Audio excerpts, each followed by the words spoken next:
Okay, so I'm going to take a drag from my pen and then we're going to hop directly into this play. Of course, you already know the normal setup. Become a patron on today. Support the arts today, girl. Put those coins up to the side and become a patron on today. Cards up top. Links down below in the description box for your convenience. Okay, hold on.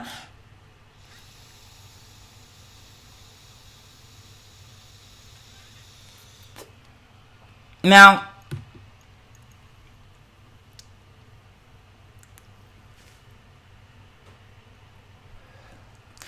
I'm going to point out what I think is obvious. Does it make me right? No. But I think when we're having these conversations, whether you're for or against, you really do have to acknowledge the actual facts. A bitch, you can be emotional about it, but if you want me to take you seriously, is what I'm saying, then you need to be objective. Or else you're canceled. You're up for cancellation. So many girls have been canceled as far as I'm concerned. It's like, do I even have any more shows, bitch? Any subscriptions? Because girls are getting canceled left and right for being stupid, for not utilizing their brain, the one that the universe gave to them and bestowed upon their skull. They're not using their brain. So, the whole Michael Jackson, James Safechuck, Wade Robson. Let me just start with this. Because I think I may make a few points that other girls have already made, but I just want to focus on this. This is the thing that I have not heard anybody say yet. And to me, this is the most compelling part of the conversation. To me. This is just to me. Everybody will say children are innocent. Everybody will say children are pure. You can always look to a child, because, they're going to just tell you like it is. That's what people say when it's convenient or when they don't want it to apply. If this is true, you're telling me, because I was watching this video of this white bitch who's sitting up here talking about how she's a celebrity lie detector. Girl, already she fried. So just the fact that she's sitting up here talking about... It's one thing if you're a bitch like me that's like, oh, I can see a bitch. But girl, I'm not getting paid to sit up there and like, she bit her lip. She must be lying. Or she must be telling the truth. Like, this bitch is stupid. I do think there is a such thing as nonverbal and energy and all that. But it's clear to me this bitch, midway in the video, she's like sobbing and crying. Oh, yeah. Like, this is a bitch that is like, you could put her... with a sidekick, a fake one. Like, what's his face? Tyler Henry? You may as well put her with Tyler Henry. I feel like that's about as real as she is, as far as her results. You trust this bitch? You go to her like, oh, did my husband cheat on me? And then let her do the reading, and she gonna always tell you yes. Or she gonna tell you some stupid, but she may even say no, and it really is yes. Like, what I'm saying is you cannot depend on her results. Because already I can see she's a dumb bitch, but okay. So she sitting up here, she's like, Safechuck is telling the truth because look at him, he looks traumatized. This, that, and the fourth, so forth and so on. Now, I just want to pause this story before I even go deeper into this. Because I can't believe nobody's making this argument. I really don't. But let me just pause real quick. Just to first explode her first thing. This is the reason why we cannot always believe the victim. Now, of course, we do not have all the information, but when it came to Jussie Smollett, everybody jumped on that wagon and said, no, it must be true because why would he lie about this? And I do agree, why would he lie about this? But then you have the mother that drove her kids off the ledge, let them drown to death, and then claim a black person did it. Everybody wanted to believe her, but she was lying. People lie about horrendous things all the time. People lie and people do horrendous things all the time. So to really make it seem like, especially when there's a clear motive to it or when there's a clear reason, you say, well, why would a mother want to kill her children? Now, that's a situation to where you can sit there and debate like what was going through her head. But when you have a situation to where it's like there are millions of dollars on the line, if a bitch can lie about something where it's like, what was she really thinking? You don't think a bitch would lie about this? Like, stop trying to make it seem like just because it's the person saying they were abused, that automatically means they would never lie. People have lied about illnesses. People have lied about deaths in the family. Like, people lie about all kinds of things. Why are we really trying to make it seem like this is the area where people never lie? It makes no sense to me. And when you talk to people who make it seem like the victim is always telling the truth, I think every case ought to be taken seriously. But I think when the evidence starts to come out, you can't cherry pick the evidence and look at it and say, well, yeah, maybe it does look a little fishy, but why would she lie about this? That means you're taking off the case. Because this is a bitch that's not using her brain, who does not understand that bitches lie all the time. Who cares why she would do it? Did she lie? Is the evidence showing that she's lying?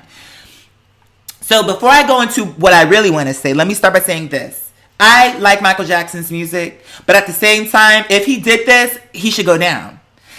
However, I feel that if he was acquitted and all the evidence showed that he was innocent, then unless you are giving me journal entries, emails, photos, video, when you lied the first time, you forfeited your opportunity. Let's just say it's true. I don't believe that, but let's just say it is true. Unfortunately, you're going to have to sit this one out because you damaged the credibility of the other witnesses, or the other victims rather. So even if it's true, oh well, you had your chance. Oh well. That's how I feel about it. I feel like in this type of conversation, if you lie once, even if there's parts of it that are true, as they say, you've perjured yourself. So at this point, we don't know what part is true, what part is the real thing, what part is the lie, because now you're telling us that the whole thing you said the first time when it mattered, when he was alive, and when there was other victims who were saying that this happened to them, when it mattered, you said it didn't occur. But now we're supposed to just forfeit all the information just because now they claim they had a coming to Jesus moment. And so now we're supposed to believe that, okay, so the first thing was the lie, but this thing is the truth. You'd have to be a fool to be that kind of person. You'd have to be a fool. And what you're seeing is people responding to emotion, which I understand that. But I need for people to actually look at the conversation. Now, let me get to the point that I want to make, that I don't understand how nobody's making this argument. And this so-called celebrity lie detector, she's breaking down all the ways how Safe Chuck is, he's telling the truth because he's doing this, he's doing that. And, he's so traumatized. You can see the whole thing, he's traumatized.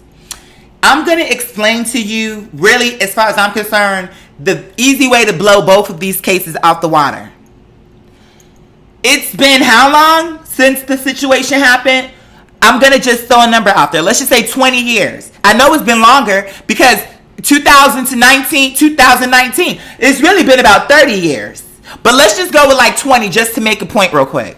Because I'm making the case better for them. I'm giving you less time, bitch. Because if I were to add on those additional years, bitch, it will make my point. But I'm going to help you out. Just because I feel so confident in this argument, I don't understand why nobody's making this case. But okay, so let's just say it's been 20 years ago since all of the trauma occurred, right? Don't you think if in 2019, James Safechuck is so traumatized, like what the clips that I saw, it's like he looks so traumatized. Now, this is not a regular case where it's like, okay, you kind of got lost in the legal system and you told on your dad or your mom, but now they don't really care, so you went back home with them and they're beating you and there's repercussions. This is the FBI. This is every major organization, the police, home raids. Everybody keeps trying to excuse the very obvious thing. There's no way for you to get around the point that I'm about to make, and I'm just trying to build it up because I know I like to give details, but I just want you to really hear what I'm about to say and really hear me out, because this is the only argument that matters to me. Like, outside of the fact that there's no evidence, this is the one that matters to me. I believe children are smart. I believe children know more than what we give them credit for. I believe even if they like you and you start touching them in a certain kind of way, I believe they'll know, okay, this doesn't make me feel comfortable. They'll know that. Even if they can't put a word to it, like it's molestation, it's rape, whatever, they'll know something is wrong with that. If the biggest superstar on earth has given the children his attention, that means now Michael Jackson, the biggest star on earth, is giving you attention. If something was happening that was wrong, you as a child, number one, would know, he's kissing on me, he's doing this, he's doing that, even if you didn't tell on him. Even if you didn't tell him, and I'm trying to give you details so when I get to the point, it will be clear. Even if you didn't tell on him, in your mind you'd be thinking, this man, he's kissing me, he's touching me, he's touching my penis. You would be feeling bad about it. You would be knowing something was off. And if you say, oh no, kids don't know, see, we don't have nothing to talk about. Because you're the dumb bitch that want to pretend like children are so stupid. Unless you're an infant and literally don't know shit. But if you're like 8 years old, 5, 8, and someone is like, oh, pull down your pants. Let me pull out your penis a little bit. Let me put my finger, like trying to penetrate you. You're going to think that is a normal thing to do. Do your parents do that to you? So what I'm saying is, and then even if he said, oh, don't tell mommy and daddy what's going on. Even if they did that, and everything what they're saying is true, we lied, we're trying not to get caught, they cannot hide human reaction, which is what I am saying about these more recent clips. If you're traumatized 20 years later, you're telling me you were able to hide the trauma when it first happened? So how come now it's like, okay, so you're an adult and you can't mask that? You're an adult and so, but what I'm saying is, as a child, you're telling me they were able to believably lie because they said, oh, Michael coached us. For him to coach you, that would be him saying to you that there's something wrong. You said, I heard in one clip, oh, he said if he went to jail, we're both going to jail. Can you imagine? Now, this is the point. I gave you all those details before about the biggest superstar on earth and all that for a reason. You're telling me 2 children were able to handle the pressure of holding Michael Jackson's life in their hands. Oh, if I get in trouble, you're getting in trouble too, and it's over for everyone. He has the staff, this theme park. 2 children were able to believably, like, okay, if we don't answer these questions right to the FBI or whoever's deposing us, then we may lose everything. You're telling me they were able to sit there and believably, even if they went there and told the lie. Don't you think the people like this so-called celebrity lie detector, where were they? It's like, who was in the room when he was telling the lie the first time? Shouldn't there have been some bitch that is trained in that area who, okay, let's see. Even if they're saying, no, he never touched us. A bitch that is trained will be able to see, something about this ain't right. She seemed nervous. She said, no, he didn't, but it's something about. And then they would go into more questions. Like, you know you're not in trouble, right? Like a real professional would have got those answers. It didn't happen. A real professional would have got those answers. No child is that smart. It's like they are smart enough to know something wrong, but they are not smart enough to, unless they are a sociopath, which is a whole different conversation. But a bitch with a heart and empathy, even at a young age, you're asking me to lie. Why? Are we doing something wrong? Even if they didn't know, because they claim, oh, it was all love. They thought it was love. They didn't know it was abuse. They thought it was love. Okay, even if that is true, once Michael would have came to them the way they said to coach them, right then would have told them, wait, are we doing something wrong? I thought it was just love. Why can't, if they ask us about it, why can't we just tell them what we're doing? There's nothing wrong with it. It's all love. That's what they want us to believe, that they just thought it was love and there was nothing wrong. But once, even if that's true, when Michael would have said, okay, look, you know, we can't tell them because we'll get in trouble. A real bitch that is in that scenario would be, who's a child, would say, wait, why? Children ask a lot of questions. If you tell a child, oh, you can't, yeah, we do this at the house, but you can't tell nobody. A child would ask the question, well, why? And if they ask the question why, and you say, if you go to school and tell them that I beat you, we're going to lose the house. They're going to take your siblings away. They're going to put me in jail. You're going to go to jail. And then let's just say that child went to school and a counselor saw that there was a bruise on their neck or something to that extent. Even if the child said, oh, no, nothing's going wrong, and they follow through with the coaching, the professional who's seeing the bruise, the evidence, which is what we're lacking in this case, would ask the question, okay, listen, you know you're not in trouble. You know you didn't do anything, right?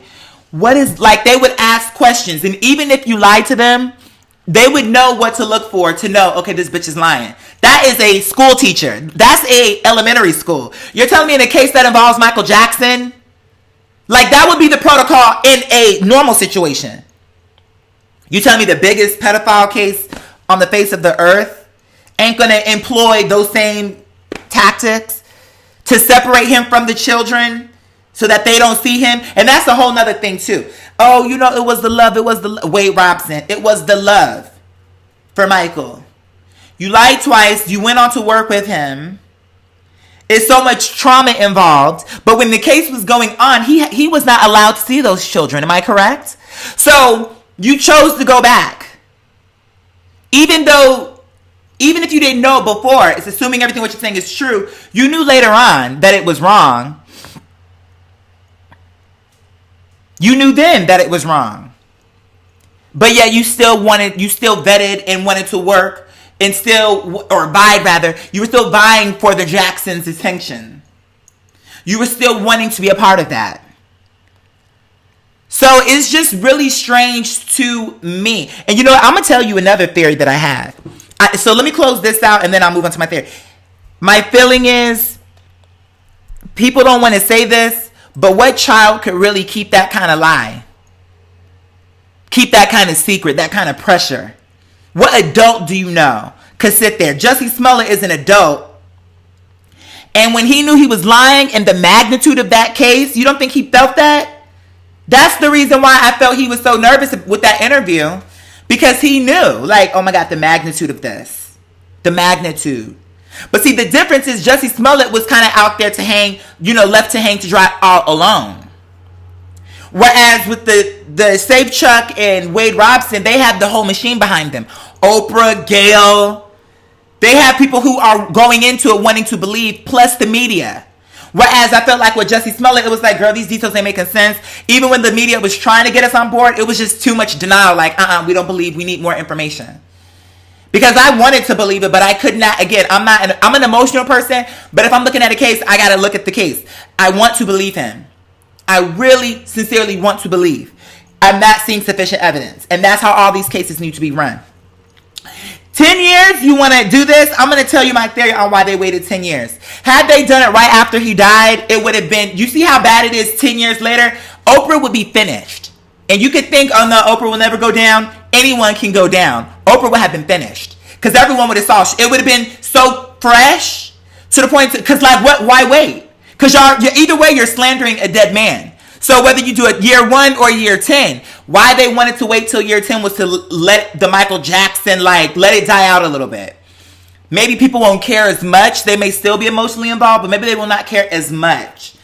You know what I'm saying? Because now the king, because even in one of the videos I saw, the lady was breaking it down. She's like, on Oprah's page for her magazine, she got, let's say goodbye to Michael Jackson one more time. It's time to say goodbye to the king of pop. Like, bitch, you sound real fucking stupid. And this is one thing I want to say too, actually 2 things before I close out.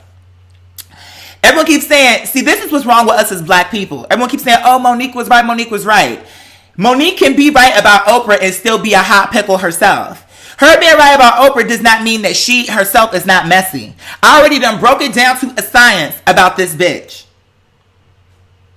Y'all want to say this? She walked away from the money because of integrity? That's not what happened. She didn't walk away from the money. The check was never cut, was the issue.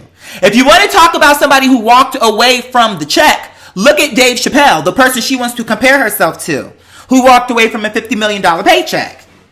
That is the bitch that is taking his integrity and how he feels about what he is producing seriously and walking away versus taking the money and doing it anyway, Monique. That's what you call integrity. You demanding more money, and when you didn't get it, decided, well, I'm just not going to show up to work. That's not integrity, bitch. It's unprofessional. It shows that you don't know how to conduct business. And it shows that, like Whoopi told you when you called her the help, you need a new manager. Because no manager that is worth his price in gold, worth his weight in gold, is going to sit up on YouTube with a dingy camera. Like, I feel like their camera look the same as mine. And y'all actually have the clout. Like, I feel as though, like, if I'm, like, me is different. Like, when I get to a certain level, then it'll be like, okay, fine, we got to get professional. But, like, at this stage, it's like we can kind of have a little bit more wiggle room. It's okay. But a Monique's status, how you having a radio show, but it looked like you doing it in, like, the laundry room. You know, and then it's like, it's right up, it's making that thing I hate that people do about old people. Like, oh, you know you old when you take pictures like all up under your chin. Like, why y'all got the camera so close and angled weird? All unflattering and crazy looking. But Monique's sitting up there talking about, oh, Whoopi said I needed a new manager and I need to get rid of Sydney. And I told that sister that I had the white manager and I had the white agency. Bitch, I'm going to stop you there. The part about what you're doing and why you're wrong is nobody told you needed to have a white manager. That's what you wanted to hear, which shows me how you think. So the more this bitch talk, the more I get to see her. But it's not just her. It is Oprah. And I've been told y'all about Oprah. Like, she does good. We can all admit that. But she also is, in my opinion, she is an agent. That is not something that is hard for me to say because I believe it.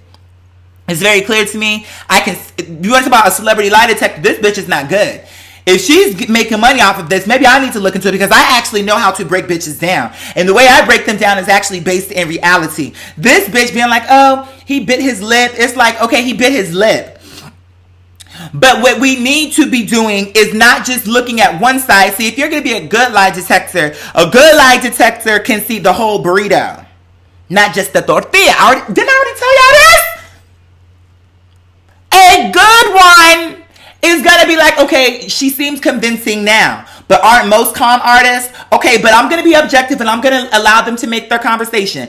Boom, boom, boom, boom, boom. And then based on the facts, let's superimpose that on top of their testimony and see what's making more sense. What's more plausible? Is it true that they're, looking to just help and bring exposure to, molestation? Which, by the way, I don't think that's what they're trying to do.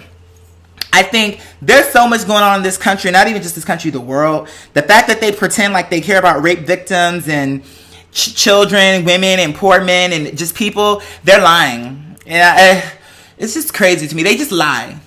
And I know they're lying because there are so many children that are stolen every year in this country. Kidnapped for sex and organs and all kind of things. When are you going to really hear Oprah do, or anybody who has some real power, really talk about that? I think every once in a blue moon I'll hear a celebrity mention it. But y'all the ones making it seem like, oh, Michael shouldn't get away with it just because he's famous. But at the same time, y'all shouldn't put all y'all resources into Michael just because he's famous. He's dead. What about the people who are stolen today, who are being abused today? So it's like these bitches don't make sense. Oh, we shouldn't just let Michael get away because he's Michael. No one is saying you should let him get away because he's Michael. But if you're not bringing us no new evidence, you're allocating resources and time and platform and exposure to a situation that you cannot prove one way or the other if it happened.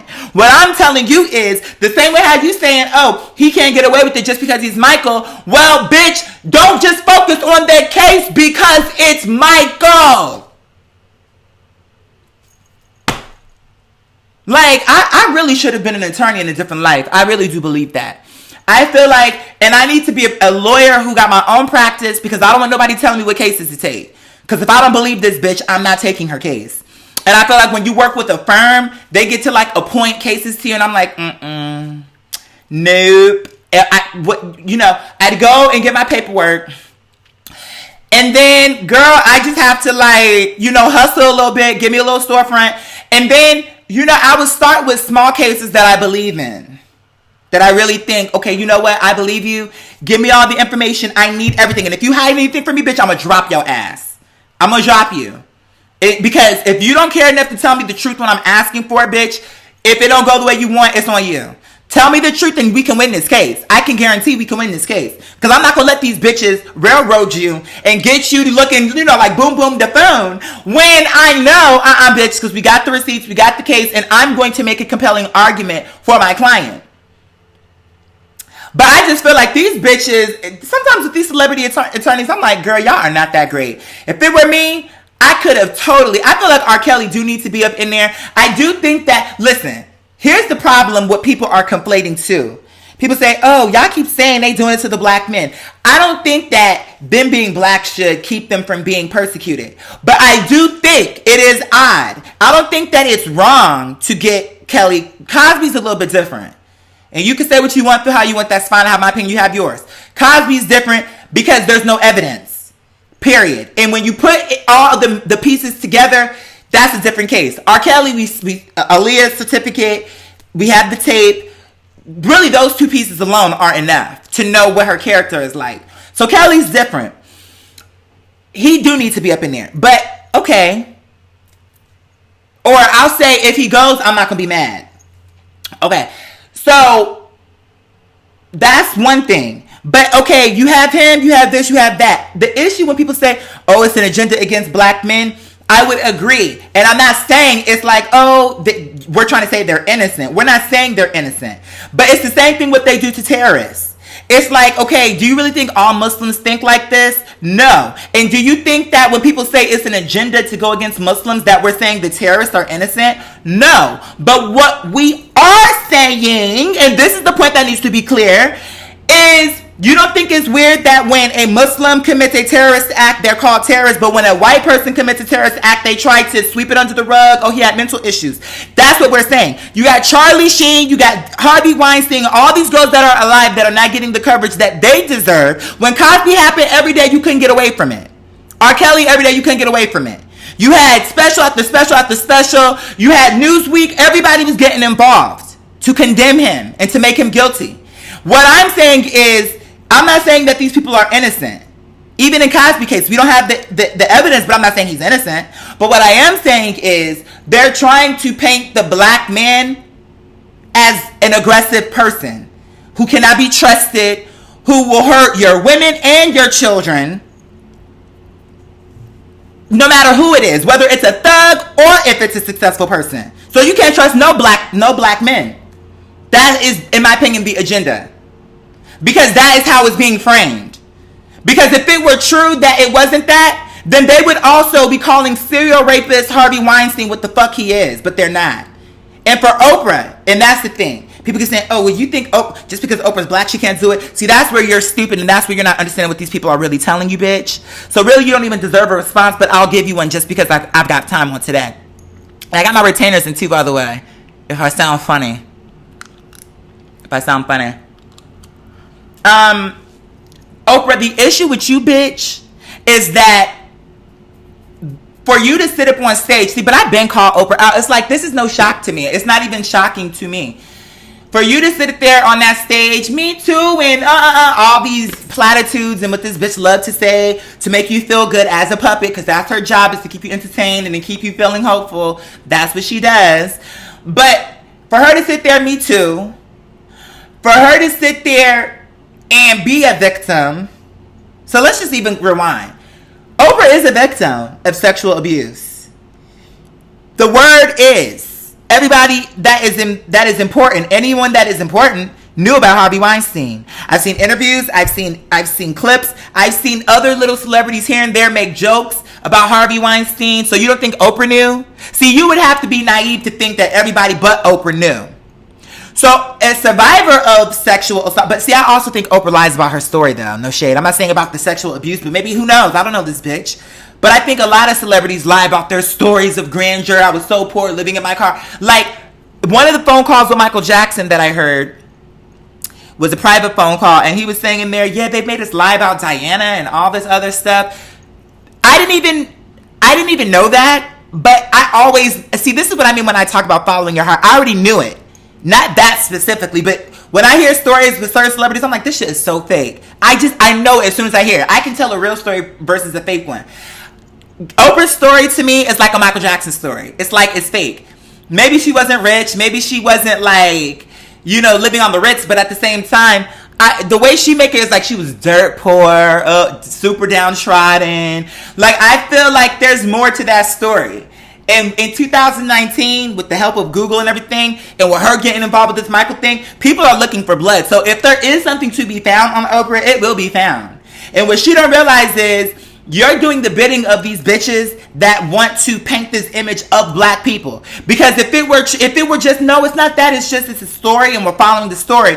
When Charlie Sheen came out and he infected those girls with HIV, and he knew he was ill, or he knew he had it, and he did that, that came and it went. What happened with that? What's going on with Kevin Spacey? Harvey Weinstein? Woody Allen is still on the lam, or still off, being a perv, because if he did it once, he'll do it again.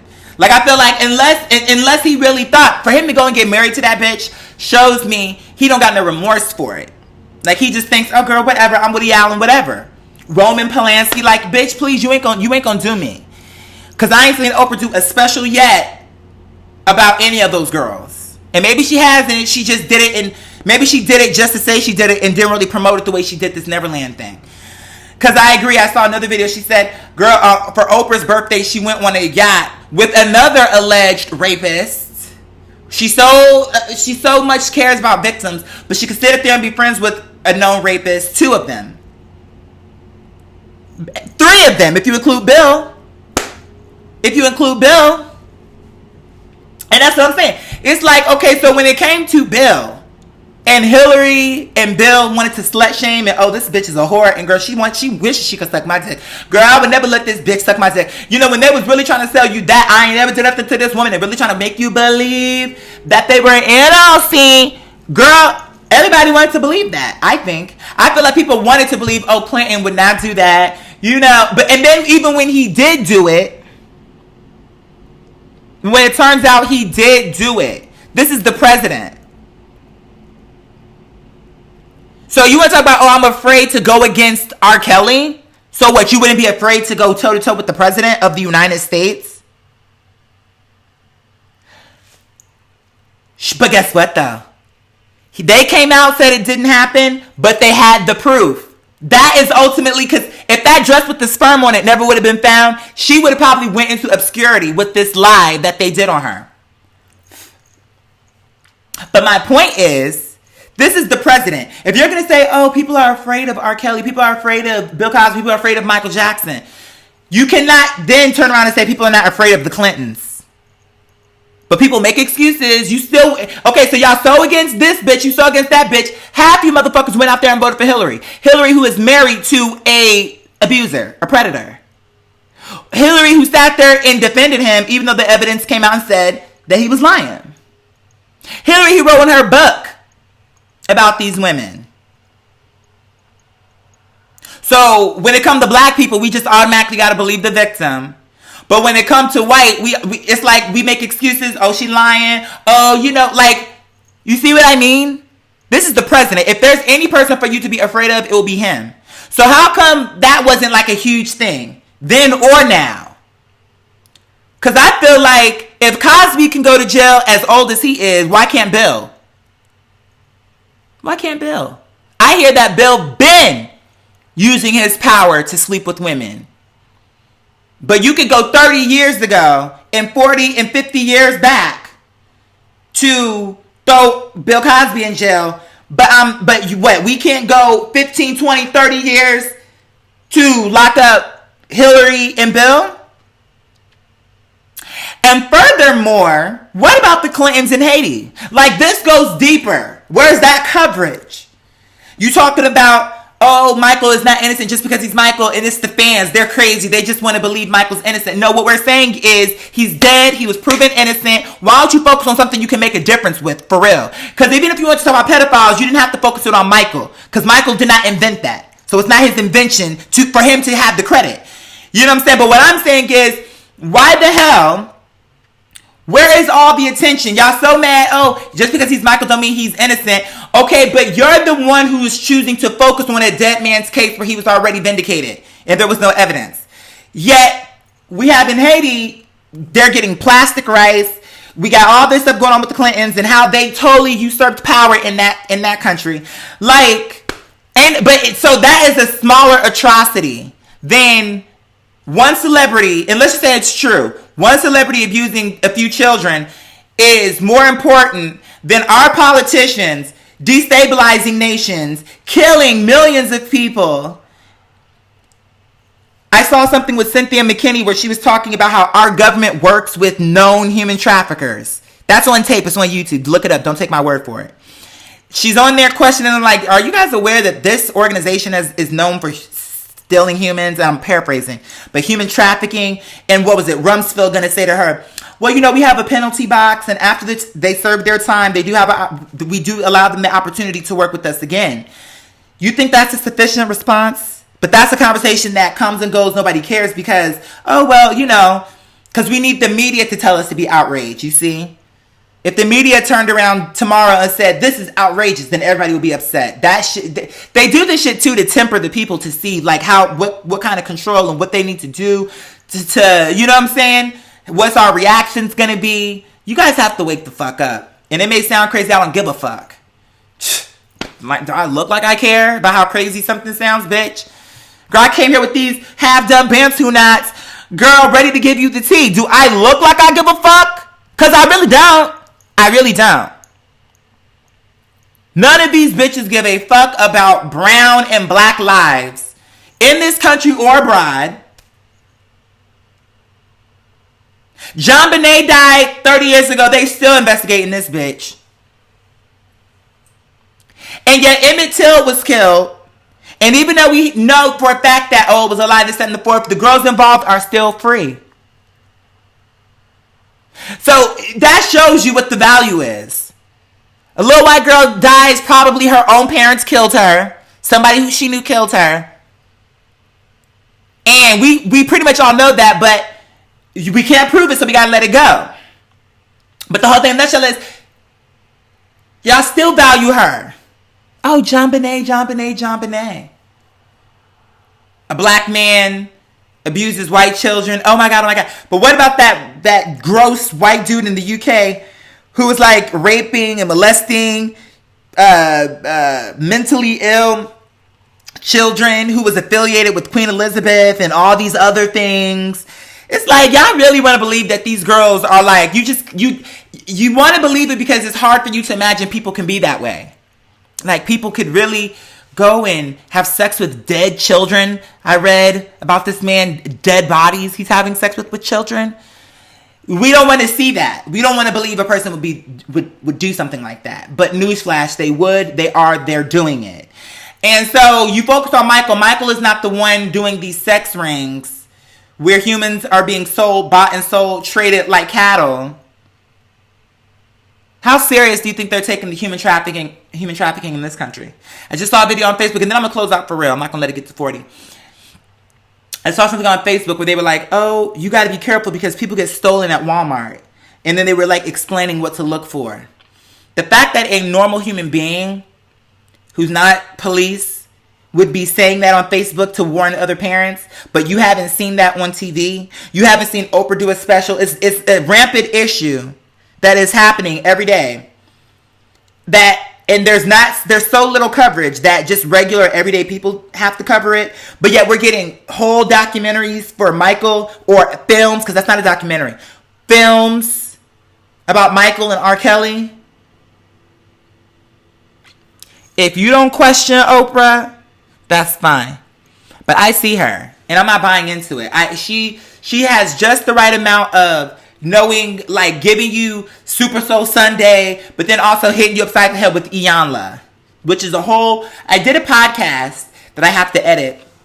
And girl, I just went in on Miss Iyanla because I feel like I'm so through with people like Iyanla and Oprah, Ellen, like all of those type of person. Like, I feel like they are all one and the same. And they have puppets that have different faces that can blend for different conversations. Because they got white puppets, Latino puppets. They have bitches that speak for everyone. Gay ones, trans ones, bitches that aren't like legitimate. Like, they got the opportunity, but they had to comply. And it's hard because you don't know which ones are the real ones and which ones are like, who's an agent and who's just a real celebrity. Who's like a real celebrity. And I think they know. I think they planned for that. I'm going to be real with you. I think they planned for this. Like, 95, one day there's going to be the internet, and we won't be able to control this the way we do. So what we need to plan for is how we can still control the minds when it's a free and open press, and people can just get the information at their fingertips. How are we going to control it? Well, we can either try to smother it rather, and kill it. But that, in the dawn of the internet and social media, when we learned about Twitter, those ideas have been out. So whenever you see a computer or like, oh, it's something new, it was already out like 5 to 10 years before then. But I digress. So they're thinking we can either do what we've been doing, controlling the TV media, newspapers and stuff like that, radio. We are in control. But if people can record us and Google, and all these things that are going to be available soon that we know are coming, that is not going to work. Because if we do a story and it's a blatant lie, and then we pull it, and everybody that addresses that situation, we pull those videos too, we're confirming that they're right. We're telling them, you're right, we are controlling you, and you are our slaves. And so we have to let them say what they want to say. But here's what they did that was so clever. They went the totally opposite direction. Instead of us trying to remove the garbage, we're going to place the garbage in plain sight right there, and we're going to mix it. We're going to say things that are true, but we're going to give you shit that makes no sense at all. So if you're curious and you say, okay, what's going on with this Oprah situation, and you Google it, a whole bunch of stuff is going to come out, but that is control opposition. Because most of those videos are coming from bitches that are a part of keeping you down. They look like people who are like everyday people too. Like, it's not just celebrities. YouTubers are agents too, I believe. Girl, I believe it. I believe it. There's no Me Too, Black Lives Matter, every organization you can think of, Attack on Wall Street, all of those things have been usurped. I think as soon as you come up with an idea, they're working to put people in place to keep eyes on you. They did it to Malcolm X. They did it to Martin. They do it to anything they take serious. Like, okay, this is something that is getting energy behind it. So we can't stop him because we'll prove him right. We have to be more clever.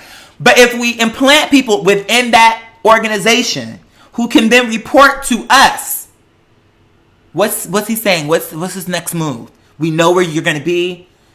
It's like, you need to be more aware and know when people are feeding you a line of bullshit for an agenda versus when it's like a pure, like, you guys, we need to look into this. You can't see the difference? Everyone's so offended at sexual predators, but yet pretty much every liberal and progressive celebrity came out and said, vote for Hillary. So you can say, oh, just because Michael makes some good music, don't mean he can't be guilty. So just because Hillary is running for president does not mean that her and her husband are innocent.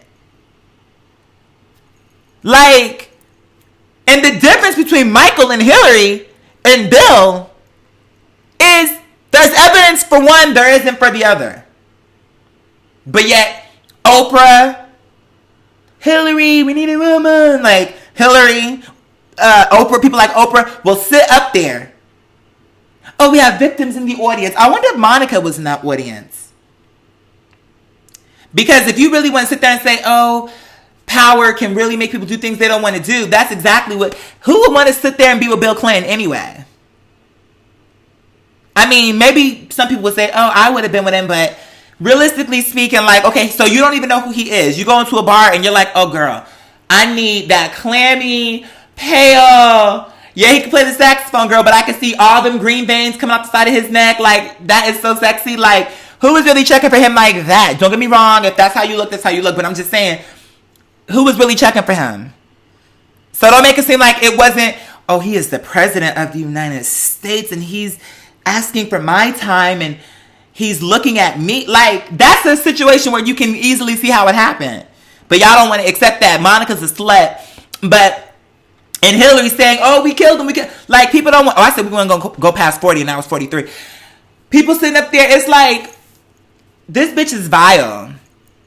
They campaign for war and death. But y'all want to sit up here and do a whole special on a dead man who has already been vindicated. Oprah's a puppet. Gail's a puppet. Iyanla's a puppet. I wouldn't say that Monique is a puppet, but I do think that she's a narcissist, which is different. I think that she maybe they would have employed her, but where it went wrong is when she kind of made this seem the way that she did. But at the same time, I think she still could have walked away a winner. But she played the hand wrong because she don't realize that, bitch, this is all controlled. So bottom line, you can say what you want. See, why Oprah, it's funny, and I'll say this, and I keep saying I'll say this and I'll go. Where Oprah is losing is when the whole thing with Monique happened, that was easy for her to win. Because it's like, oh, it's Monique. I'm Oprah. And by the way, Monique, you're a hypocrite because you keep saying, oh, integrity. But I noticed through my research, you said, oh, you know, when Oprah first did the show with my brother and this and the fourth, I really wanted to address it, but I was kind of caught up in the, oh, it's Oprah. You're just like everybody else. It's like you don't listen to yourself speak. You make it seem like, oh, integrity, and I walked away from the money, and it's all about integrity and don't got nothing to do with money and nothing to do with power and influence. Like, you're not afraid, I'm brave, and I'm thinking about the little girl that's coming behind me. But you, your parents, or you and your whole family bought into the whole Oprah thing. You said it out your own mouth. So, yeah, I feel like Monique, don't even sit there and try to make a scene. And I think that people are stupid if they can't understand that Oprah being messy does not then make Monique not messy. Because, okay, so you got Oprah. What about Whoopi? What about Asia Bailon? Like, she has an issue with all these people. Cheryl Underwood. Like, I feel like, okay, so are we going to say that everyone that Monique does not get along with is like an Oprah type? I don't agree with that. Because there's no proof of that. We can go and look at what Oprah is doing. That we can say she's being messy. But where's the proof that because I feel like with Gail and Oprah together, oh girl, that twiddly dee and twiddly dum. Girl, all you need is a third one. And it would be the Three Stooges. Like, I'm trying to think, who could the third one be? Iyanla. Throw Iyanla up in there. You got Iyanla, small head, bald head, wig, and can't stay out the fridge. Because, you know, it's really funny to me. And this is just like, people don't call it hypocrisy. No disrespect. At least with Marie Osmond, when she started doing South Beach or whatever her thing is, Nutrisystem, at least we saw results. Like, look at me then, look at me now. She'll show you the pants, her dress size. I noticed Oprah doesn't do that. That would actually be a bigger selling point than her just sitting around the table talking about, isn't this soup great? Well, we already know what soup tastes great, bitch. We weren't really on the market looking for new soups. The whole point of us getting your soup was to lose weight. So instead of you trying to make it like, oh, it's not really about losing weight, it's more just about creating memories. Bitch, I don't need some bland-ass Weight Watchers soup to create a memory, bitch. The reason why I will be using your soup, really, ultimately, is to lose weight. But I noticed Oprah don't show up and say, you know, I used to be 250 pounds, but now, like, where is that testimony? Where is it? Where is Oprah, you know, showing us her dress sizes? Every time I see Oprah, I feel she looked exactly the same size as she looked before she retired that show. She ain't lost a pound, an ounce, or a kilogram. So I'm not really here to go back and forth with Oprah or her fans about, oh, you know, you come for Oprah. Bitch, I'm coming for Oprah because I feel like Oprah is not going to get to do it twice. Because even though Monique is a narcissist, y'all did take Monique down. She took herself down too with that husband. So it was more like Monique was a part of her own takedown. But Oprah, you were involved. Monique, you should have went to Cannes. But Oprah, Tyler, and Lee. Tyler is the only one. I saw a video I need to watch about him, and I have it in my queue, and I just haven't watched it. Lee, he's just creepy to me.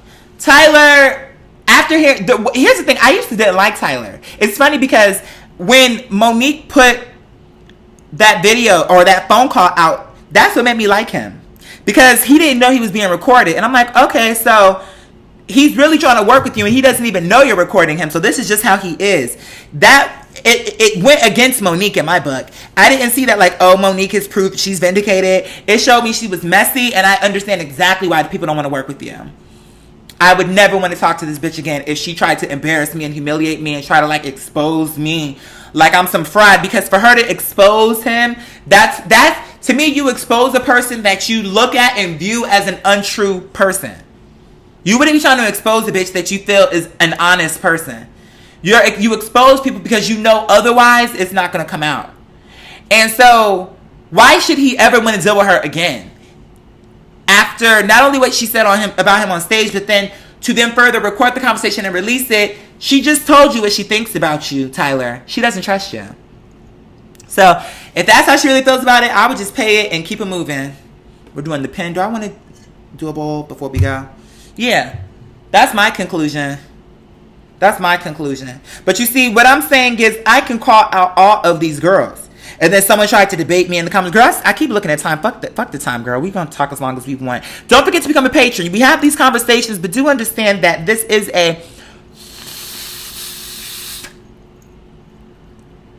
please understand that this is a situation where it's like public access, where the support of the show is from the people. YouTube has been shading me from the beginning. Everything what I have, everything that I've been able to accomplish has come as a result of the support of my patrons, my family. So please be a part of something. I'm a bitch that really loves this shit. I know that everyone claims to love it, but I really love this shit. And I have never taken shortcuts, cheated, even though people, that's what I'm saying, people will say things. I'm like, okay, all those years ago when you bitches tried to make it seem like I was scamming, where's the scam? Oh, she this, she that, she that, she this. I'm like, okay, but you talking about I stole the girl's money. Tell me how I stole the girl's money when it was very clear. It was very clear what I was raising the money for, number one. Number two, when it was clear that, okay, you know what, it's too, I had a big dream. And I was just naive. I was like, 20 at the time? Like, I'm thinking, oh, yeah, we're going to just go and raise the money and I'm going to do a concert. That's what I wanted to happen. But then it's like, okay, you start researching this shit. It's like, okay, insurance, security, location, decoration, set. Like, it was things that didn't even occur to me. And for a show that I'm thinking, okay, we're going to need like maybe like $10,000, $15,000 to really set it off and make it look impressive. Girl, we had like, I don't know, about 1,000 something. So it's like we weren't even close. But then what happened was, I want to say, what was it? It's been so long. Like I needed a new laptop or something like that to create. I didn't go out and buy like clothes for myself. I went and got a laptop to create. Like this is all, don't even take my word. Just go and like, if you care at all, go and research that. Really go and research that. And to me, it was really crazy to me that people really tried to paint. I'm sorry, because I'm really I'm looking for more blunt wrap. When I do my bowls, I like to put, you know what, I think I may have one in my bedroom. Hold on a second, family. Okay. So, yeah.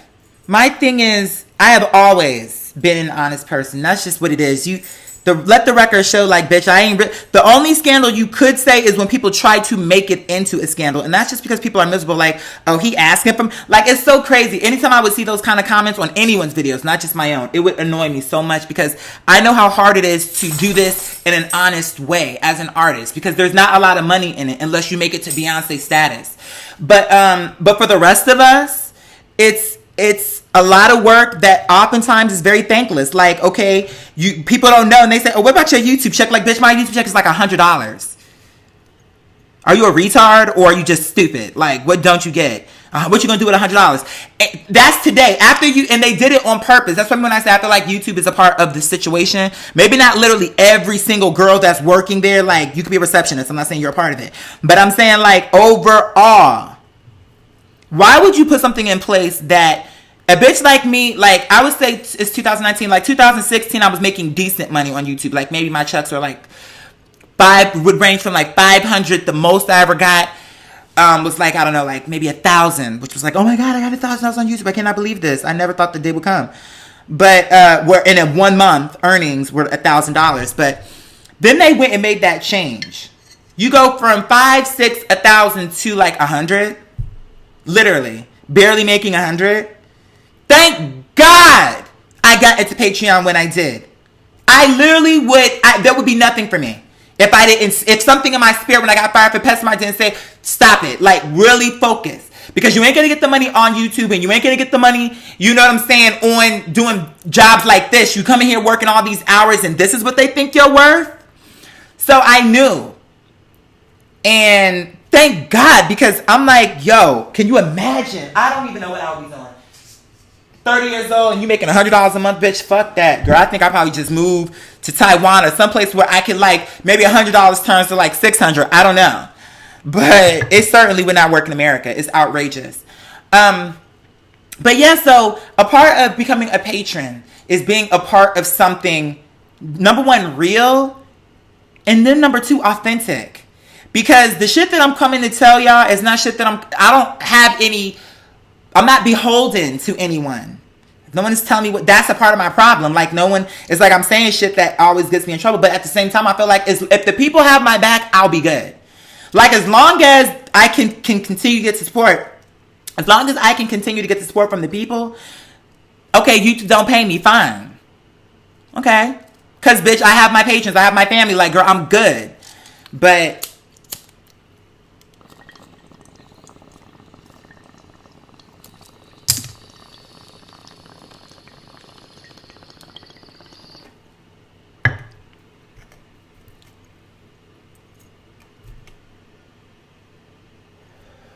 and while that's happening, what I'd like to do is have this charging.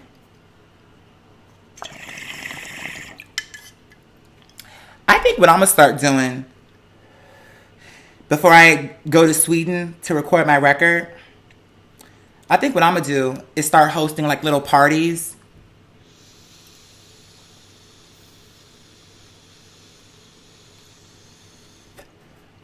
Where we sit and commune and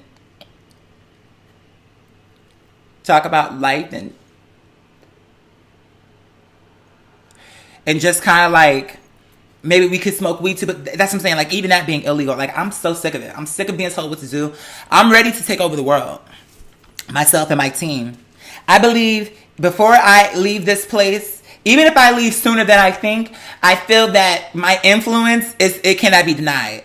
And what I mean by influence is because what I'm saying is coming from the heart, whether I'm physically here or not, these tapes are still here. So the words are still being spoken. And I think whether it's 2, 3, 4, 5, 50 years after the fact, it's going to get to a point to where people start listening to bitches that throughout history told them the truth. And it wasn't about, like, don't get me wrong, I am an entertainer and I do want, like, okay, for me, I feel like the bigger thing is the people. But everybody has their own personal dream. My dream is to be on stage and to perform for y'all. Because I feel like I could have been an attorney. Like, there are other things that I think if I had really focused on it, I probably could be really good. But as far as the reality is, the only thing I know to do as far as my talent is concerned is I'm an entertainer. And, you know, and it's funny to me because people will say, oh, girl, why not? And it's not my audience. I'm just speaking in general because I do believe, of course, you get trolls, blah, blah, blah. Okay, fine. But I think overall, my girls overwhelmingly show me support, love, and support my business, come and become patrons. And I love those people. I can't say it enough, but I digress. So as an entertainer, as an artist, that is my personal dream. And people will sit there and say, oh, well, girl, why don't you get a real job? Because that's not a real job. Like, why don't you get a real job? Who do you think? It's like, they only say that to people who haven't made it. But they would not say that to someone who is already doing things. Because the reality is this. Every job is important. And being an entertainer or an artist is a job. I think that it's a job that if you are assigned to it, you do it with love. Or at least that's what you should be doing. Because you don't think that when I'm doing these videos, making music, that's not work. It is work. But I love it. So that's what makes it different. If you're a teacher, that's a job. But if you love it, it makes it different. Because you enjoy showing up, teaching, and educating. So what I'm saying is, there is a value to being an entertainer. Because you know what? What happens when you have a long day? What do? You come home, you kick off your shoes, you cut on the radio, you cut on the TV, you go onto the blogs. That's all entertainment. That's all surrounding the arts. So when people say, oh, get a real job, it's like, bitch, if everyone did what you said, you'd be even more miserable. Because who would be there to entertain you when you get home? You think your kids want to sit there and deal with your nasty attitude? And your nasty vibes? No, they don't. Your husband, your boyfriend, your girlfriend, your wife. You think they want to sit there and deal? Oh, God. They be waiting. Like, let me have the food. Let me have the food ready and have his shows up. Have his sports up. His entertainment. You see what I mean? So it's like, you would at least, if you're going to be entertained, and there's a bitch that you can support, I would say to a bitch that is like really trying to come down on people like myself, you would think. See, that's what someone had mentioned, crabs in a barrel on one of the live shows. And I always say that's a bad analogy to me. Because I used to say it until I really thought about what a crab is. And I'm thinking crabs can work together. Because if it's crabs in a barrel, you know, one could say we're trapped. Or you could make like Ants, the movie, when everything was flooding, weren't they a bunch of ants trapped? Or were they? See, we have to stop thinking that we're in a bad predicament and we just kind of have to, like, you focus on yours and I focus on. Instead, realize that even if we are in a bucket, even if we were placed in a bucket, we can get out the bucket because there is no lid. That's the part that's the trick of it. The world wants you to think you're forever trapped, and you're not. We can change it. And I feel like with me, one of the reasons why it is so crazy, because like, even when I said, I'm like, damn, I don't want to be a martyr. That's not my goal. But I feel like when you have people like Monique, the integrity, bitch, I have been offered things before that it was like, oh, y'all want me to be a clown, so I cannot do it. Now, where you will allow me to just be my own animated self, fine. But if you want me to go out there, okay, so we need you to cuss her out and then I'm not doing that. And even beyond that, if you go and look at my YouTube, I don't serve you clickbait. I don't do, like, I just feel like it's corny, and it's certainly if you come and present yourself, your true self in love. Like, listen, this is what I do, and I love it. You're not going to love everything that I say. You're not going to love everything that I put out. That's okay. But at least you can respect that this is the person that we know who this person is, where he stands, how he feels. Isn't that worth something? Someone who's coming to you to really, like, give you the tea, but it's like the real tea. It's like, I hate sensationalism, period. Which is one of the reasons why I wanted to wait on this conversation. And I have a lot of the conversations on Patreon, because to me, it's not about the views. It's more or less about, number one, entertaining the children. Because I know what life is. God, Bismillah. I know what life is. Because I have some shit going on in my life that is involving, you know what I'm saying, my family, that is very, very serious. So I know how life happens. I get it.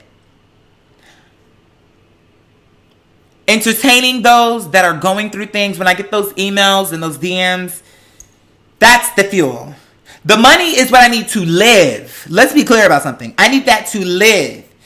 As far as me being fueled and like what makes me feel good, money does not make me feel good. I feel good through my work and through doing good work. Like, not just with the arts, but just like going into the world and being happy, and when I go to the grocery store, being kind, like that makes me feel good. Oh girl, you looking good. Like when I go to my market that I go to and I see them and now I know them by name. I know their faces. They know my faces. I'm walking. Hey girl, the fact that they feel that comfortable with me, and they can speak to me. Good morning. We have conversation. I know what's going on in some of their lives. That shows me that I was able to do what I wanted to do when it came to them, which is, you're important, girl. I don't care. I don't give a damn if you're working at this market. I don't care if you was working at Cookout. I would still respect you. And I would still give you a smile, and still, that has always been my approach. Hey, how are you? Okay, you doing okay? Great. Awesome. That's good. Like, that's because that's what people need. People need for someone to, everyone is going through things. Trust me. I promise you. You ain't the only one. So it's like, that is what makes me feel good. When I go out, I'm having drinks and I'm conversing, and you know what I'm saying? And that human contact, that fills me. The money just allows me to go and get the drinks, to be in that position. But it's not the money like I don't get off to like, oh my God, like making it. That isn't like, when I do get to my money, inshallah, I'm not going to be that bitch to be like, girl, look at my watch, $1 million. Like, that's a stupid purchase, in my opinion. I'm not going to say you can't do it, because if you got your money, you can do what you want with your money. But to me, I'm going to just give y'all a quick little insight into what I see for myself. And maybe this will help to bring it to fruition. I see a home, and then we'll close. I keep saying we'll close. We'll just go as long as we want. Because we just did a 7-hour show on the other channel, which that audience was, oh my God, stellar. An amazing audience, but okay. And you know what? Y'all tell me what y'all want. Like, it's not just about me. I want to hear what y'all want. Like, let's talk about it so we can bring it into fruition. And for our life, we need to like work towards what we want. But okay, I see for myself like a 5-bedroom home. But I don't want like a mansion. To be honest, I would want to live in like a normal neighborhood if I could do that and not be bothered.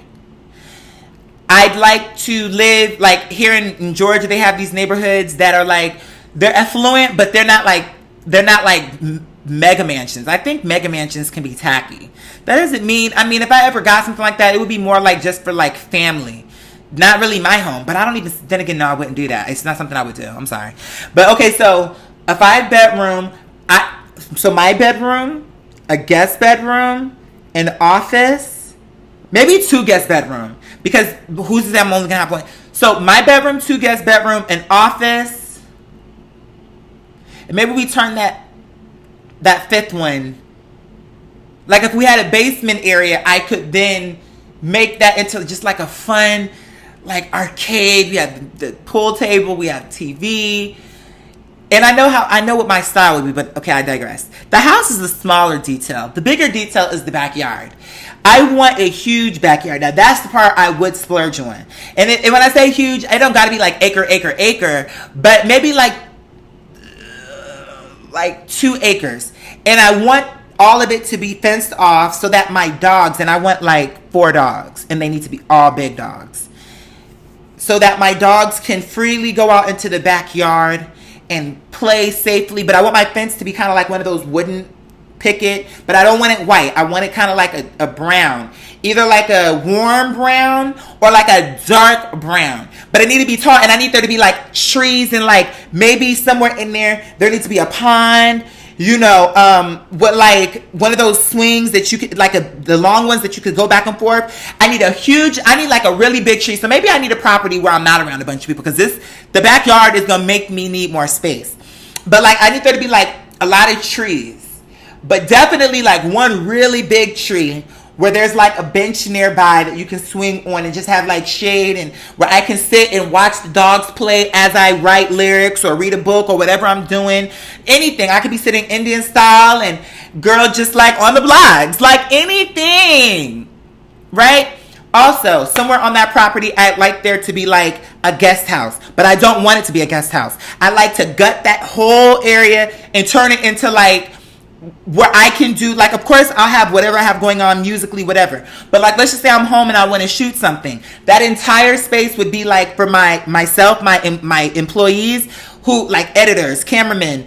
I would only probably have like 2 or 3 employees, because I feel like it's not, I don't, as far as that is concerned, because I think like 50 is like, I can't even imagine why I would need 50 girls. I feel like if I myself can run all this on my own, if I even had a little bit of help, we would get so much done.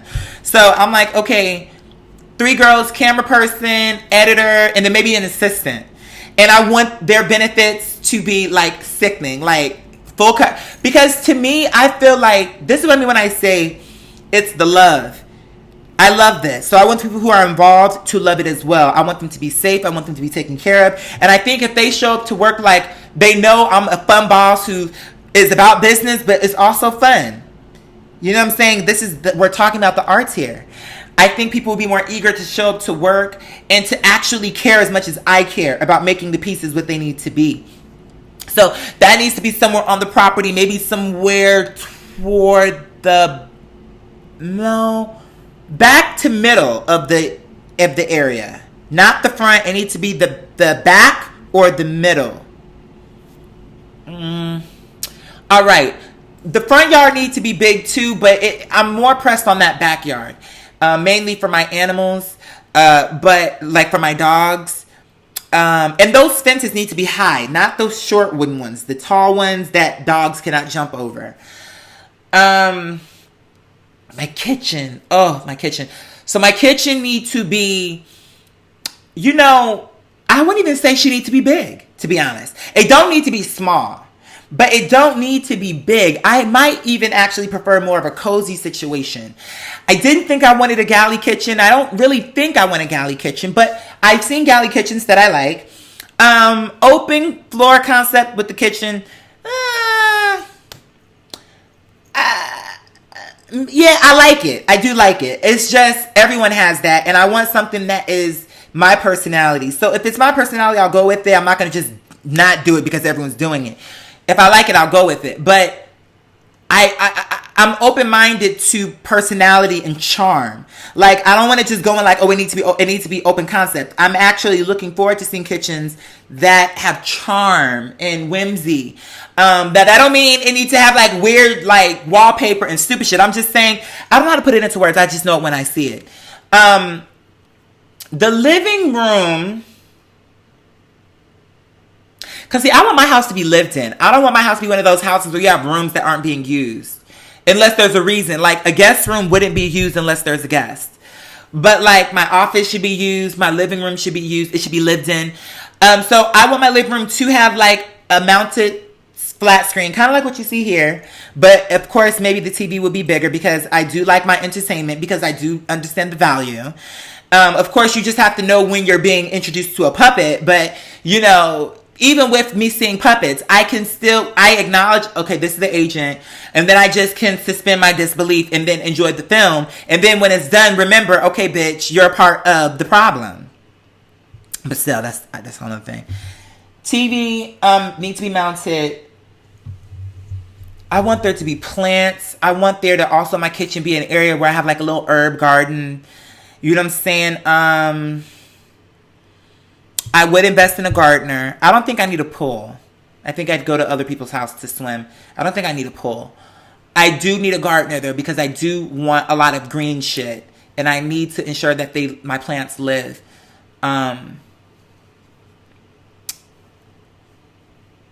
In truth, my house doesn't have to be 2 stories. It could be 1. But it needs to be open enough to where when you walk in, it needs to feel open, but also cozy. Which is an interesting, because cozy to me is a closeness. Open is the opposite. But there is a way to marry the two. My car, I think I'd probably only have 2, if not just the 1. I think at the time that I get this home, I'd like to have a Jeep. That has always been, and I'm not even just saying that, like, hold on a second. That's what I've been saying my entire life. But, let me see if I can get y'all to see this. This is a picture that mi madre took years. This is actually me at the dealership to get my first car. And it's funny because my mom was like, okay, I was like, this is the car that I really want. Like, this was a Jeep. And it wasn't even like super fancy. It's just my style. It's me. Because I feel like I'm a bitch that can do many different things. I'm built tough. You could take me anywhere. You know what I'm saying, bitch? And I will always get to my destination, but I digress.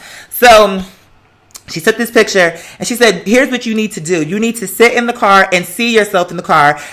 You don't want to take the picture, but let me take the picture and we're going to frame it. So you always see this is the goal. And I never let that go. It hangs on my wall. That was my mom's idea. She said to do that. But so, yeah, I think I'll probably just have a Jeep. I'll probably just have a Jeep. Just the one. I don't need a bunch of cars. Like, I'm not a huge car person. Like, and I'm also the kind of person that once I move into my home and once I get my car, I never leave. Like, I'm very loyal to my stuff. Like, if I move into a house, then it's like sentimental. Like, oh, this is my first home, and I picked exactly what I wanted. My animals are here. There'll be no reason for me to move.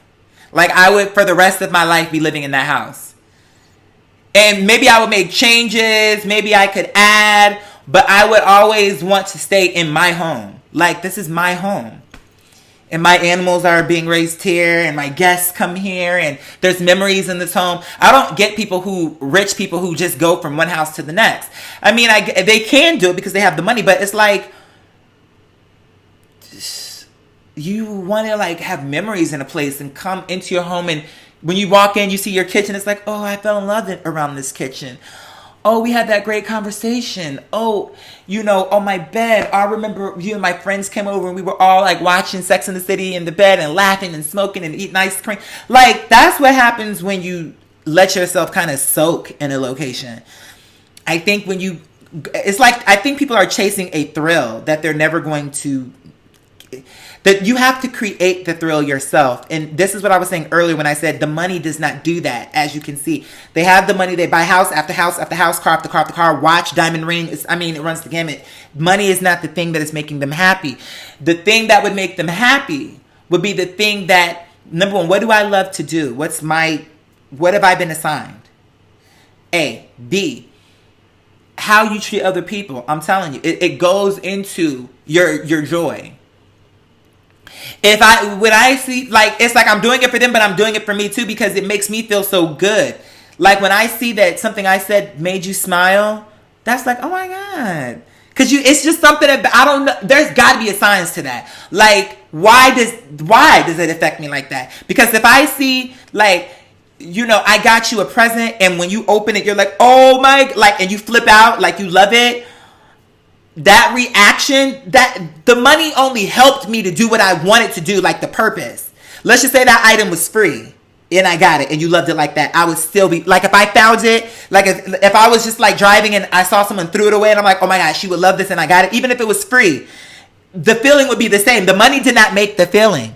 What made the feeling was that chemical reaction, like, oh my God, like someone thinking, you thought about me, you heard me say that, you remember? Like, that is what is going to give you the joy. You're chasing the wrong thing. Making people you care about happy, and people who are around you happy and smile, and making people feel safe, and treating people with respect and being treated with respect. That is what's going to make you happy. Making people feel important. People making you feel important, like you're included. You're a part of a community. That is what makes you feel important. That is what makes you feel good. That is what makes you feel happy. But like, okay, you got 4 and 5 houses. Oh, big whoop. Like, that's just for, like, who cares? Like, oh, you got a house in Milan. You got a house here. You got a house there. Like, so what, bitch? You can only be one place at a time. And realistically speaking, even if, okay, I live in Georgia, but I want to go to Milan. If I'm rich, then again, you're looking at it the wrong way. Why go and buy a fucking house there that I have to then maintain when I really could just keep my one house, maintain that, go visit Milan, and stay in a sickening place while I'm there, and then call it a damn day. You know what I'm saying? This one right here just don't want to. Hold on, y'all. Let me see if I can get her right. Yeah. Like, bitch, you done went through all of them changes, but for what? Because the whole bottom line in the nutshell is, bitch, you spent all that money, and now you got 5 houses that, even when you're not there, need someone to come and cut the grass. Like, it's money being wasted. And it's and you can say, oh, it makes me happy, but you're not there for it to make you happy. Oh, it makes me happy that I can buy all these houses. Okay. I feel like that's just when celebrities make it seem like they can't keep track of all their stuff. I believe it's because they do stupid shit like that. Because you have to think, especially if you're like a big Oprah type of personality, celebrity, where you have properties that are huge. Each property for Oprah probably have like 50 employees. Maybe not 50, maybe more like 20. Each house Oprah got probably got like 20 employees. If she got, let's do the math on this. Let's say she got, oh, you text me, morning. Let's say she got 6 houses. 6 times 20. That's 120 paychecks that need to be cut. 120 paychecks on top of her network, on top of her soup, on top of her own life that she's trying to make. Like, it's just a lot. Now, just think if she had the one house. Then she'd have 6 employees. So that's 6 checks. Or let's just say she'd have the 20 employees. So that's 20 checks. Plus, OWN might be about 100 girls. Plus, Weight Watchers maybe about 30 girls. Plus, I'm trying to think. Okay, so that's like 150. Now, what she's probably going to do with those 150 is hire like 3 people who then overlook those 150. Accountants, this, that. Here's the problem. She's hiring those people because she has so much going on. And what happens with celebrities is they end up hiring people, and because they have so much going on, they don't even look into it. It's easy for a celebrity to get robbed. That's what I think. It's because they instead of them just being like, okay, I don't need to be the richest. You know, the money that I earn, I want to earn it so that I can do good things with it. But just to be like, what can Oprah really do? If she's worth $6 billion, guaranteed, in 10 years' time, has she given $1 billion away? So there's never going to be a time where she will spend that much money. And what I'm saying is, to just make that much money, what could you really need to do with that much money? Like, I feel like it gets to a point to where it's like, okay, you're worth $50 million. Keep that money, like, don't go broke. But at the same time, you need to have yourself set up to where your business, I think also too, if you're good to the people will always support your business. That's what I think. I think especially if they can see how you're helping them in a real way. That's my goal. I'm not going to say all my plans because I don't want no agents trying to like usurp my plan before I even start. But I have some big plans where I really anticipate like changing things, which in the back of my mind, that makes me think I won't be around long, only because I feel like, how long will I be able to get away with, ooh shit, how long will I really be able to get away with kind of like throwing monkey wrenches into what they're doing? Like, especially, it's different now because I'm on YouTube. But that's not going to scare me. I'm still going to do it because I'm not afraid. You're going to die anyway. So I just kind of feel like I'm still going to do it. And I feel like if either way, alive or dead, if they make me, I'm jumping so far ahead, but it's just things that I thought about because I know my personality. And I know, and having done my research on people who talk the way that I do, it never ends well. But I do feel called to a calling, so I'll be smart as I can be, but it's not gonna stop me from doing what I need to do. But I want to put things in place that I think could be revolutionary, and it seems so simple. I don't even understand how other people have not done it already. But then again, I do understand it because if you're a puppet, even if it's simple, you wouldn't do it. It's not my job. It's not my place. I'm gonna go to the gas station. Get some Twizzlers. That's what I'm craving. I want some Twizzlers. I'm making some ginger ale. And some blunt wraps because I'm all out. I had like one little corner of a blunt wrap and I thought I had dropped the other half. Because sometimes, well, I'm saying, like y'all do this. But when I'm breaking the blunt wrap, sometimes I set it to the side and I got the cat. I'm playing League. Microphones, things roll off to the ground. So, but I am out. So I need to go to the gas, get some more incense as well. Twizzlers, incense, maybe a bag of Doritos to go with my tuna fish. Or maybe Funyuns. Mix it up a little bit, Well, I've held y'all long enough. This video I swear to God, this was supposed to be an 8-minute video. I was going to challenge myself. I said, we're going to challenge you, bitch. Like, What happens if you need to do a short? So one day I'm going to come back. When I do a short video, you'll know why. Where it's like me talking, I'm challenging myself. Like, I want to see, like, the reason why we stay here so long is because I've always been a very detailed oriented person. And so I try my best to say everything because God willing you have tomorrow, but you don't know how much time you have. And so with the time that I have, I want to say all of what comes to me. And so when I'm like, okay, we're going to wrap up after this, but then I lead into something else. It's like, okay, well, it got put on my spirit, so I want to go into it. But the reality of it is that I do love this. So it's not real. When you see me do a 7-hour show, it is work for my physical body, but for my heart, like my mind and my soul, I could have stayed there. I was talking to my mom about it. I said, the other day I did a 7-hour show. And 7 hours and some change. And she said, oh, girl, please. She said, you used to go longer than that. That ain't nothing new.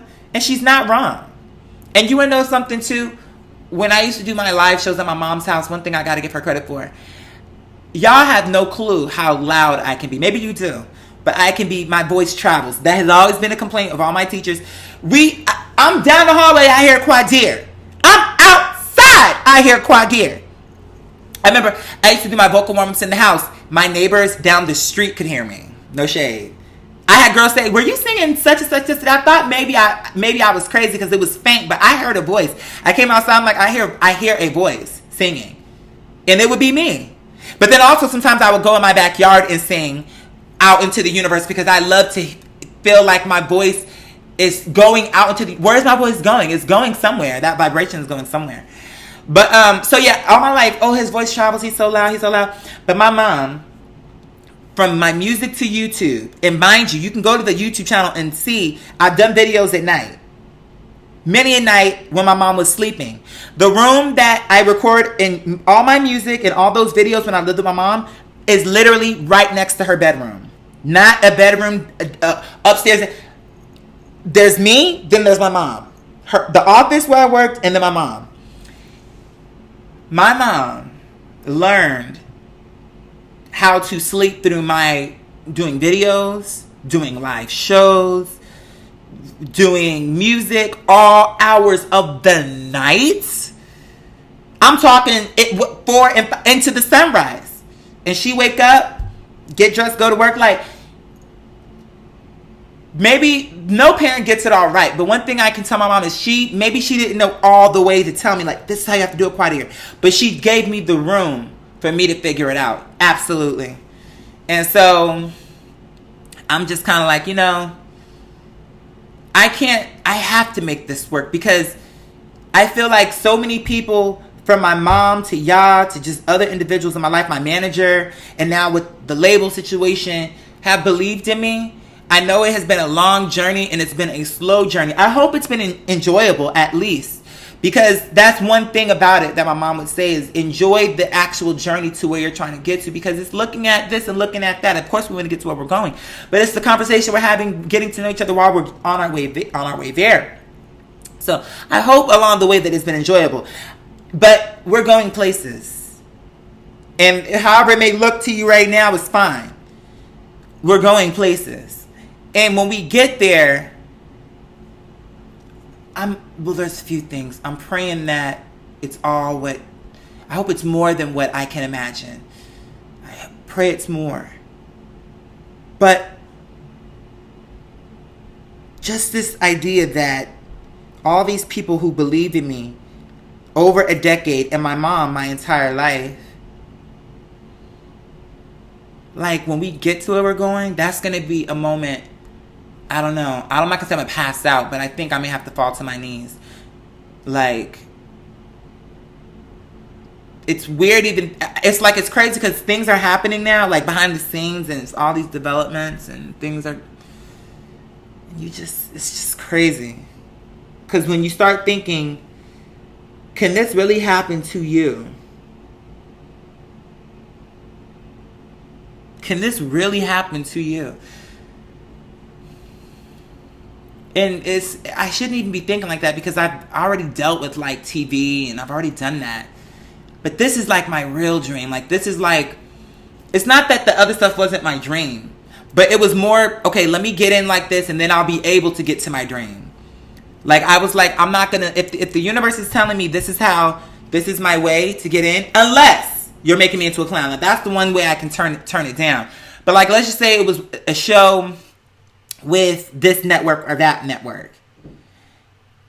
And let's just say the idea is like, oh, okay, it's not the best idea, but I'm thinking how I can make it better. Like, okay, it's bland right now, but you're not telling me to be a clown. You're just telling me, oh, it's going to be a panel and like whatever. It's like, okay, how can I spice it up with what it is that I do? What's the dynamics going to be? Like, you get what I'm saying? But if you're telling me to be a clown, that's different. Like, to embarrass myself and my supporters and my family, like, no. But yeah, like, this is the first time where the actual plan, I don't have to, it's not, okay, we're going to do this first and then no, this is happening first. There is no and then. It's happening first. So I'm very excited about that. I'm just excited. I just feel like it's long overdue. Let me say this, though. That's how we even got into this whole thing. We're talking about the patrons and becoming a patron. Let me just say this. What I can say is the family over on Patreon are my angels. I can say that as a matter of fact. Because everything you see is as a result of them. Maybe I'm doing the work, but they're making the choice to support me. And there's so much going on in my life right now. It's like they've been holding me afloat while the universe is like ordering these steps. I could not. I know I could not do it without my team, who I don't know, man, you guys, like, I don't want to, I'm going to just say it. I love them. They are my family. Like, I know that sounds crazy to say. That's like, sometimes I'll be thinking, like, I don't want to sound like crazy, but that's how I feel. I really never really had a close family like that. Like, that wasn't my experience. I always wanted that. I always really wanted that. I always knew that, like, I'd see movies and I'd see other real people and, oh, like, their siblings would be protective of them. And it just seemed like that would be so amazing to feel like you were important enough for people to want to care about you. Like, and I saw, like, how, like, even just watching it made me feel good. Like, so I knew the power early as a child of community. Because even when it wasn't affecting me, just me as a bystander watching somebody be embraced in a whole community, like, oh my God, you did it, being happy for that person, it can make me cry. And it's not even my life. Like, why am I feeling all, like, teary-eyed when you're the one who just won? You're the one who just did it. And I don't even know you, but I'm just watching. So I knew the power early on.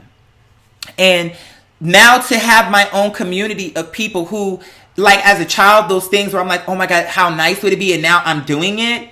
And I'm doing my dream and I'm creating art. Like, I literally get to earn my living. I get to say, what do you do? For a living, I'm an artist. I love saying that. Like, that's what I do. That's a dream. So it's not to be taken for granted. Every one of my people over on Patreon is appreciated, except for the troll. I really do wish she would leave. I don't know why. Like, now that is whoever, like, those energies. I only think it's the one. I suspect it may be two, but I really think it's the evidence shows me that it's the one.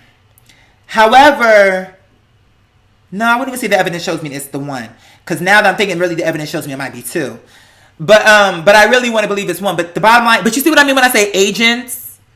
You see what I mean? Because the reality of it is, it's not just about money. If you're going to be negative, don't come. It's very, and I mean that. That's not like, oh, don't come. Reverse psychology. No, seriously, it's okay. Save your money. Do something that you really are going to enjoy.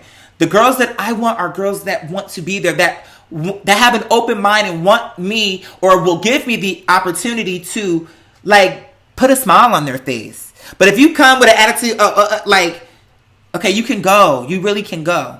But for the girls that come in love, I mean, they check on me on Patreon, on Instagram, like all my platforms, they DM me. It's like, they really care. This is my community.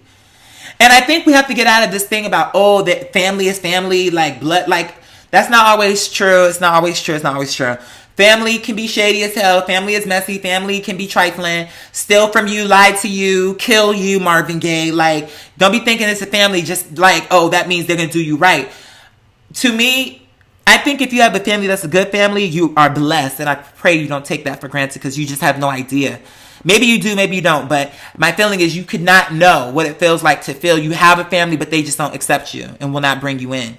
That feeling is not a good feeling. So if you have a good family, I would say appreciate them and really, like, know that this is not something everybody has. But I would say, to me, okay, excluding those girls, I think your chosen family is more powerful than your born family in some cases, because if you're born into a family and they just automatically embrace you, you're lucky. But you have no say in that, one way or the other, whether they accept you, don't accept you. Your chosen circle, community, your tribe that you are saying, these are my people, it's a choice. You weren't just like born into it. It's you get me, I get you, and let's do this together. Let's be a team. And there's power in that, because there's a choice being made. There's a decision being made. And I also think that it's powerful that we take our power back, and when we need to get people out of our lives, it's hard. I think if you ever really cared for a person, it's always going to be hard. This pen is getting mighty low. By the way, I didn't smoke it all the way low because I just got this. But it was like, oh, I have a little bit left if you want it, girl. I think I'm going to try to lean more towards the pen just because it's smoke free.